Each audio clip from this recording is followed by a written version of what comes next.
지난달 25일 경기도 성남 서울공항에서 열린 6월 25일 70주년 추념식에 맞추기 위해 전날 봉환한 국군 유해 147일을 서울 현충원이 아니라 항공기 안에 하루 동안 둔 것으로 확인돼 논란이 일고 있다. 보여주기 행사 논란 6월 25일 70주년 추념식. 제대로 예우한다면 서울 현충원 임시안치해야. 이날 행사에선 문재인 대통령이 전날 미국에서 봉환한 국군 유해 147일을 직접 맞이했다. 정부는 국가원수급에 해당하는 조포 21발을 쏘는 등 고향에 돌아온 영웅들에게 최고의 예우로 대했다고 설명했다. 국군 유해 147위는 미국 하와이를 떠나 행사 전날인 24일 오후 5시 4분쯤 공군의 공중급유기 KC-330 시그너스 편으로 성남공항에 도착한 뒤 방역 작업을 거쳤다. 지난 30일 복수의 정부 소식통에 따르면 유해는 또 다른 KC-330으로 옮겨져 하루를 활주로 위에서 지냈다. 그런데 서울 동작동 국립서울현충원에 임시로 안치해야 하는 게 예법이다. 정부 소식통은 국내 매장을 희망하는 유엔군 참전 용사 유해의 경우 봉환식 후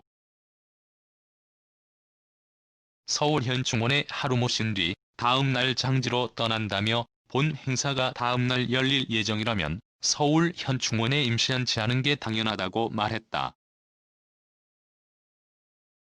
이에 대해 군 관계자는 도착지와 행사 장소가 같은 서울공항이기 때문에 서울현충원으로 유해를 모시지 않았다고 해명했다.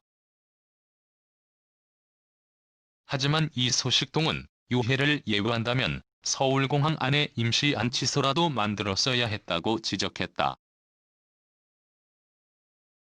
봉환 국군 유해에 대한 예우를 소홀히 했다는 지적이 나오면서 정부가 보여주기 위주로 6월 25일 행사를 기획한 게 아니냐는 목소리도 나오고 있다.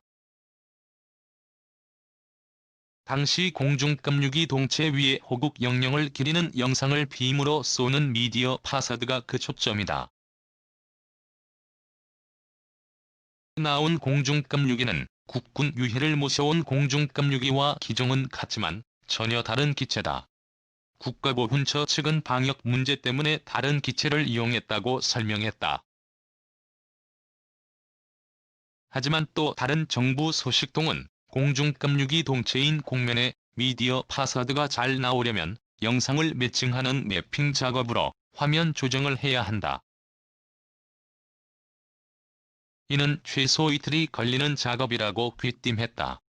보훈처 설명과는 달리 청와대가 기획한 미디어 파사드 때문에 다른 기체를 사용했다는 의혹이 제기되는 대목이다.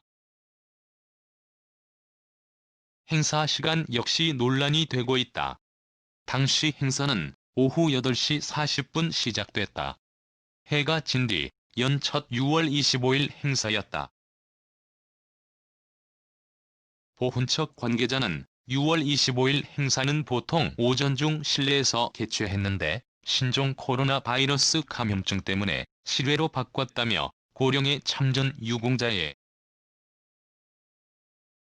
건강을 고려해 선선한 밤으로 개최 시간을 정했다고 설명했다. 그러나 공교롭게도 미디어 파사드를 제대로 보여주려면 일몰후가 최적이다. 이밖에 당시 연주된 애국가의 도입 후 일부를 둘러싼 논란도 사그라지지 않고 있다.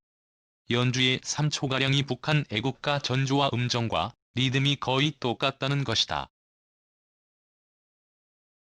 이판준 대구 가톨릭대 음대 명예교수는 북한의 애국가를 인용한 경우로 들린다. 굳이 따로 편곡할 필요성조차 없었다며 예술인의 한 사람으로 참담한 심정이라고 말했다. 이에 대해 보훈처는 영국 국가 갓세이브 더 퀸, 바그너 로엔 그린 등에서도 흔히 사용돼 대중에게 친근감을 주는 곡으로 애국가 전주를 연주했다는 입장이다.